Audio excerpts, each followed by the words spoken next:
I worked on the movie for 2 months. That's why it was such a great experience. Someone with a loud voice said, "Don't let that little girl's face get in the camera." I thought, oh no, what did I do? The studio hid the fact that an actor almost died on the set for 70 years. That line was said by one of the last actors who still lived from The Ten Commandments. You might think that the Ten Commandments are just a serious, religious epic, holy light shining on Moses as the Red Sea splits in two. But Hollywood didn't tell you these things. There are so many dark secrets in this movie that if fans had known them back then, it might have been banned in the whole country. A Moses who almost drowned while trying to save his own child. A Nefertari was made to wear a dress that was so heavy it hurt her bones and made her pass out. Pharaoh who went crazy because he felt bad about himself and thought he was not good enough. And a mother who had a gash that tore her skin apart. Because if she lost the part, she wouldn't have the money to save her child. We open a door again today. The group has been locked up for 70 years, and fans have been waiting to hear what they have to say. There are hidden things in this movie that will change the way you see it. The victim was Charlton Heston's own son, and the scene that scared him for life is told. Even though it's been decades, I still can't watch that scene. Charlton Heston looks down at the table with his hands crossed, as if he were hiding a memory that no one in Hollywood knew about. Heston saves a baby that is floating down the Nile in the movie, but he almost lost his own baby son behind the scenes. The whole Ten Commandments set was surprisingly quiet that morning. They were getting ready to film the scene where Moses as a baby is floating on the Nile, which was a fake body of water. It wasn't a doll. It wasn't a fake. Fraser Heston, Charlton Heston's son, who was only a few months old, was in the basket. The cameras were rolling, and the lights were so bright they looked like ovens. It was a soft drop into the water, and Heston, the father, could only stand on the edge of the pool. He wasn't allowed to touch his son or get in the way of the shot. The water moved around. The basket sailed easily. Before it shook, everything was calm. Someone in the tech department said, "I think the basket's leaking." No one thought he was real. Then they saw it, soft, heavy water slowly seeping through the lining. The basket with the baby inside started to sink in an instant. The set shook with a scream. Someone walked up to the tank. Heston, however, jumped into the water faster than anyone else. There's no need to think, hesitate, or ask approval. He put his hands down, grabbed the basket, and pulled his son to the surface. His face turned white.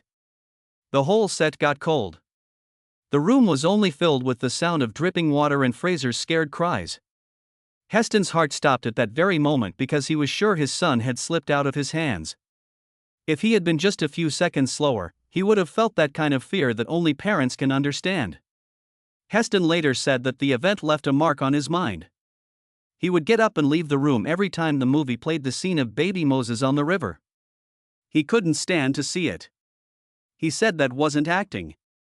At that moment, I thought I might lose my own flesh and blood. The scary things that Anne Baxter kept from everyone until the very end of her life. One time, Anne Baxter said that The Ten Commandments was the movie that made her look the most beautiful on TV but also the one that made her feel the least. It hit her on the first day of fitting the outfit. There were as many people around Yvonne de Carla as there are people who work on fashion shows when Anne walked into the changing room. People were picking up Yvonne's dress and fixing each sparkling stone. She looked like a real queen because of the Technicolor lights that bounced off of her green silk. But Anne stopped moving for a moment when she put on her own outfit. "My name is Nefertari. But why do I look like the woman next to the queen?" The eyes of the whole crew spoke for them even though no one spoke. Even though Anne was the real queen, they wanted DeCarlo to be the most beautiful person on set. Things got tense on set in a strange way after that. There were no fights or loud jealousy, instead, there was a suffocating competition that no one could talk about. Stayed happy. Every step Yvonne took made her look beautiful, and the people behind the camera sometimes looked at each other. Half caring, half interested. On one day of filming, things finally got tense when Anne tried to play Nefertari with a colder, more powerful air. Adding a hint of Egyptian queenly pride was even better. DeMille cut right to the scene and walked right up to her. He yelled so loudly that the whole set went quiet, and hundreds of people were watching. "You're not Egypt's queen. You just play a part." And said she felt her whole body get cold at that time. She didn't move because she was afraid to breathe too hard. She was scared that if she blinked, she would cry right there on the set. Everyone was totally silent, as if they had just seen something illegal that they weren't allowed to talk about again. DeMille just turned away as if he had given a normal order, and believed that was the end of the matter. Then, one afternoon in the rest tent, she heard a supporting character nervously telling his friend that he had been told to lose 7 kilograms in 10 days to make him look more like a Jewish person who was being mistreated, and stopped moving and stared at her salad box. She couldn't take another bite. The man then told her in a quiet voice that he almost passed out during the scene where they pushed stones in almost 50 degrees of heat. They gave him a single bucket of water when he fell down and told him to get back up and keep shooting. And later said that she finally got why the 10 Commandments look so beautiful.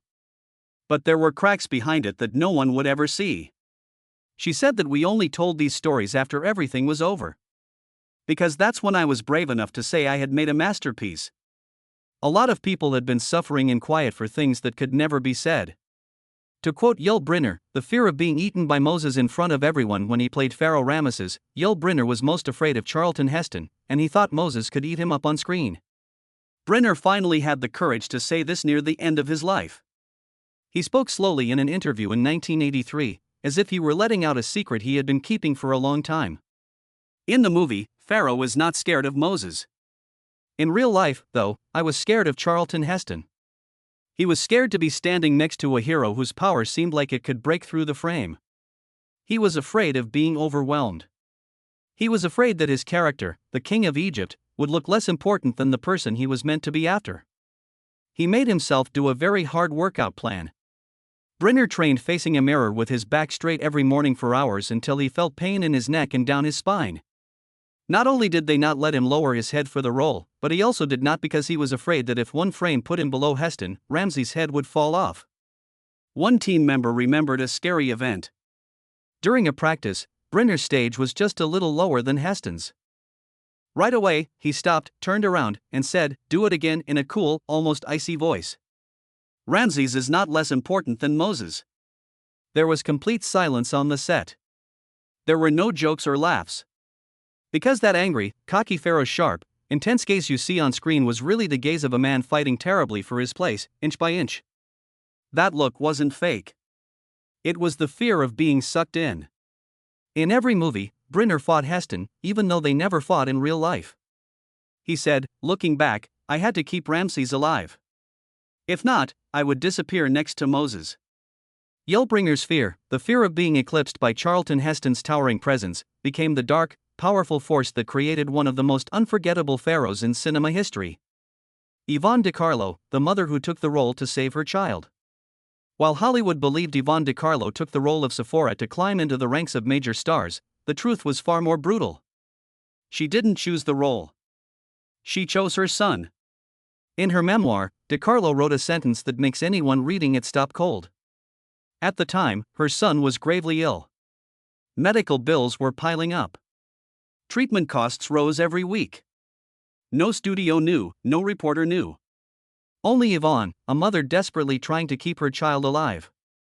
When DeMille handed her the script for the 10 Commandments, everyone expected her to hesitate because Sephora had little screen time. Instead, she accepted instantly. No conditions, no bargaining.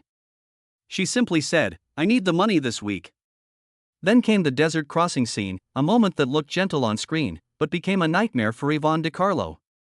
The wind howled and blasted her face. The horses were restless. When the director called action, Yvonne's horse jerked violently to the left, she lost balance and her thigh scraped hard against a metal edge on the saddle, tearing a long, deep gash. She felt it immediately, a burning streak down her leg. Blood already running. A crew member later said, she went pale but her hands stayed gripping the saddle. No one understood why. Because Yvonne knew if she fell, if she asked to stop, if the scene had to be res hot, DeMille would replace her instantly. Back then, no one cared about the weakness of a mother.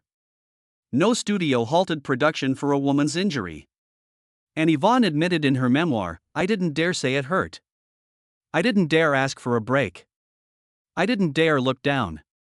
She kept writing, kept acting, kept smiling like the brave wife of Moses while blood ran down her leg mixing with the burning desert sand. Later, a supporting character remembered that voice was still shaking. It was like she was frozen in place when the director yelled cut. We saw how deep the cut was when she got off the horse.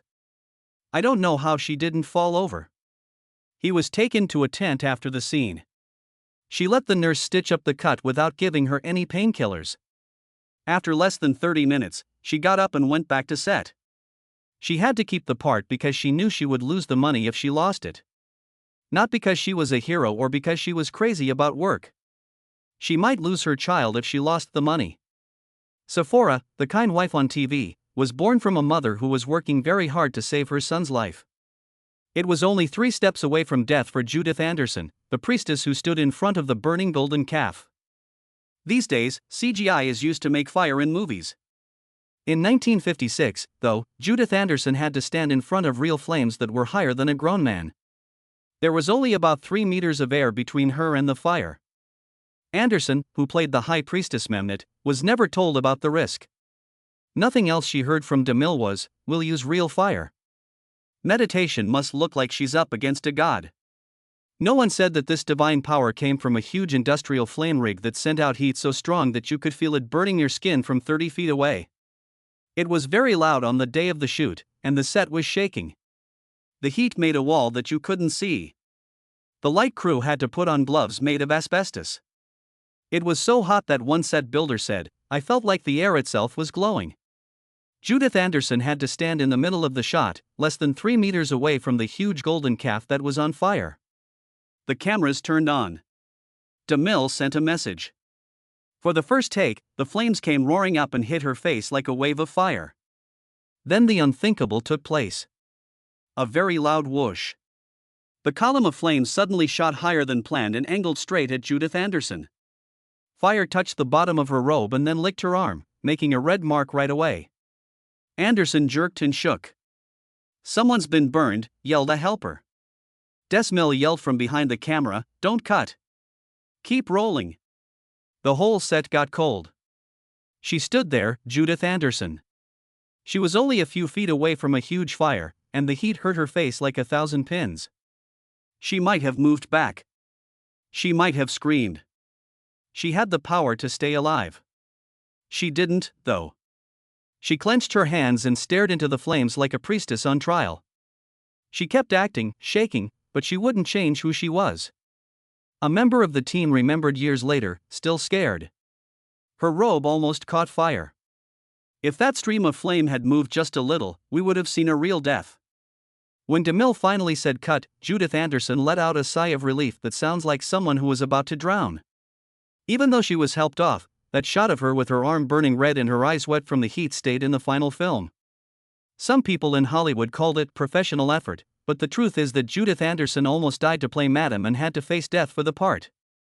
John Charlton. During the breaking of the waves, I thought I was going to pass out. The well-known Red Sea. One of the most famous movie scenes, The Lady from the Sea, was shot with Charlton Heston almost passing out in the middle of the shoot. Heston told a secret that no one else knew years later.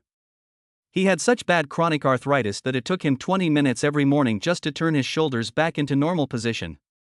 He was told over and over by his doctor not to raise his arms for more than 2 minutes. You can't take it any longer. On the other hand, Cecil B DeMille had much stricter requirements.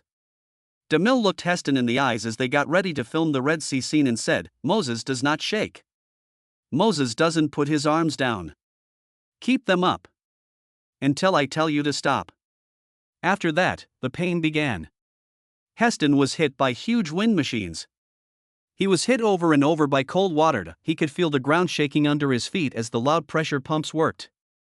The doctor told Heston he couldn't hold both arms high above his head for 2 minutes, but he had to do it for 15 minutes non-stop. Later, a technician said that they stood a few meters away and saw his lips going blue from the cold and his hands shaking. But he didn't put his arms down. In his autobiography, Heston wrote a scary line. "When I shot that scene, I was afraid I was going to pass out." He could feel everything, ligaments stretching so far that they were about to tear, shoulder joints burning like they were being held together with a hot iron. He feels pain in his arms every time his heart beats. There were hundreds of team members, extras, pieces of equipment, water tanks, and pumps all set up for a single shot in front of him. Everything would have to be done over from the beginning if Heston dropped his arms for even a second. As soon as DeMille finally yelled cut, Heston couldn't bring his arms down at all. When they hit the ground, they were like two wet branches of trees. Helpers had to rush in and catch him in a moment that the cameras didn't catch. To the people watching, Moses splits the sea with God's help. But the truth is that was the moment when a man almost fell but didn't. Because he knew that staying strong was important for the whole show. A 75-year-old director who was ready to die to film one scene. Folks still talk about the terrible afternoon in the Sinai desert, when one of the most important scenes from the Ten Commandments almost turned into the funeral for the director. It was the story of Exodus. The sun was so hot that the sand hissed under your feet. The team stood still as Cecil B DeMille, who was 75 years old at the time, climbed a sand dune. He raised his directing staff and yelled through the wind, "We're going to film this so Americans can see it." Before the impossible happened, everyone thought he couldn't be hurt. One actor said, he stopped in the middle of filming. He held his chest tight. Then he hit the sand and fell like a tree. There was panic.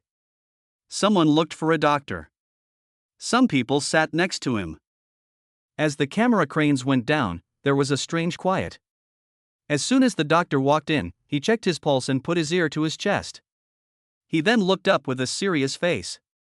He had a small heart attack. He needs to stop shooting right away. Everyone thought the day, and maybe even the movie, was over. No one thought DeMille would be able to stand again. He was old and tired, and the work he was trying to make was almost breaking him. He opened his eyes, though. He only asked one question while everyone else was still scared. "Is the camera still on?" When the assistant was about to answer, the old director pushed himself up, brushed the doctor's hands away, and stood up. He had a strange fire in his eyes. It wasn't the fire of healing, but the fire of spite. He stood there with rough breathing and a hoarse voice. "Bring me back up there. We keep going." It was hard to believe. A.D. continued to lead a huge Exodus scene with hundreds of extras while he had just survived a heart attack. Years later, one actor remembered having tears in his eyes, but no one in the crowd saw them. This movie was made with a man whose life was on the line. And that may be the worst thing about the Ten Commandments. Not only did holy light go into making the movie, but Cecil B DeMille's blood and heart also did. The extra, who was almost cut in half by the pumps when the water split. Many people don't know that the most beautiful part of the Ten Commandments was almost a scene where a guy was ripped apart right in front of the camera. After decades, a nameless extra finally had the nerve to say what the studio had told everyone not to say. Not only did those pumps push water, they also pulled everything towards them. DeMille used an industrial pumping system with the power of a ship engine to make the two huge walls of water.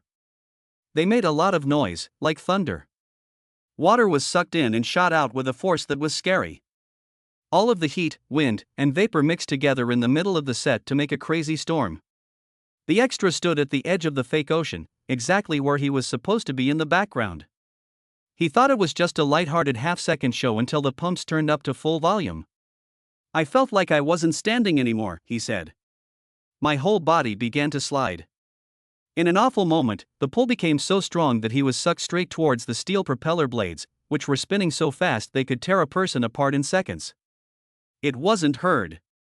Heard his cries. They made too much noise. There was water everywhere. It wasn't far to get to the blades. He tried to stand up, but the floor was so wet it was like oil. He threw out his arm and caught a loose rope that was being used to hold up a camera rig. He held onto it so tight that his nails tore and bled. When a technician finally saw what was going on, he ran over and dragged him back just in time for another wave to come out of the pumps and cover the blades fully. Without pulling him for one more second, there would have been nothing left to find. Worst thing wasn't the near-death event itself, it was what happened next. There was no report, safety log, doctor, meeting, or anything else that was mentioned. There was no sound at all from the director to the producers. It was easy to understand. The company would have to stop the whole project if the accident was caught on tape. No one was allowed to let that happen. The extra person lived. That day, though, the Red Sea almost split him in two. He would never forget it. The stuntman in Shaking Mountain who almost died when he died. People can see rocks exploding and the hillside shaking like God is angry in the scene where Moses climbs the mountain to get the 10 Commandments. But for one stuntman, it was the time when he almost died because he was hit by a stone. In the 1950s, there was no CGI or computer magic. It had to all be real. Rocks. Real trash and real bombs. To make it look like a mountain was breaking apart, the crew attached heavy boulders with detonators and then used lines to direct the boulders' fall. Someone was put right on the edge of the slope, close to where the blast would happen. It was his job to stand back just in time when the rocks started to fall. He was in the most dangerous place on the set, even though he would only be there for a split second. Up until the third blast, everything went well. The assistant director looked at the fall path, the safety lines and the stuntman's mark. It looked like everything was fine. But when the explosives went off, the terrible thing happened. Boom! The biggest rock broke off its anchor point and shot outward with the force of a thunderclap. It should have fallen 2 meters to the left of the stuntman, according to the maths. But it went off course by only a few centimeters, which totally changed its path. The rock hit him straight on and cut his safety wire in half as it went across it. He felt like the rock had punched him back a step because it made his whole body shake. The voice of one team member was still shaking. He would have been crushed if that rock had moved just a little to the right. He could not have been saved by anyone. The whole set got cold. The stuntman took a step back and held on to the safety rope, but now he only had a broken piece hanging from his hand. Everyone was waiting for DeMille to stop work or at least go over the safety rules again. But the old director just walked over, looked at the broken rope and the rock, and said, because if the accident were reported, Paramount would have to shut down the movie, and no one would let that happen. The scene where the mountain shakes looks like a surprise on the screen. But behind the scenes, a man narrowly avoided death, and there was a truth hidden under the dust and stone of Hollywood. The 10 Commandments look to us like a book of hymns. Huge walls of water and holy light that stand like tall figures in the desert. But when you take off each golden layer, each glowing tale, and each story that has been buried for 70 years, a new truth shows itself. Real people gave their bodies, their fear, and sometimes almost their lives to make this movie possible. What you see on the screen is a miracle from the Bible. What took place behind the scenes was an amazing feat of strength. Hollywood made a story. But behind that tale were burns, cuts, bruises, a director's heartbeat that wouldn't steady, an actor's shaking hands, and screams that were drowned out by the studio's refusal to stop filming. Who did you think gave the most in the 10 Commandments, based on what you've heard? Post your answer below. If you want to see even scarier secrets, hidden scenes, and disasters that Hollywood almost had, make sure you like, subscribe, and turn on the bell so you don't miss the next movie.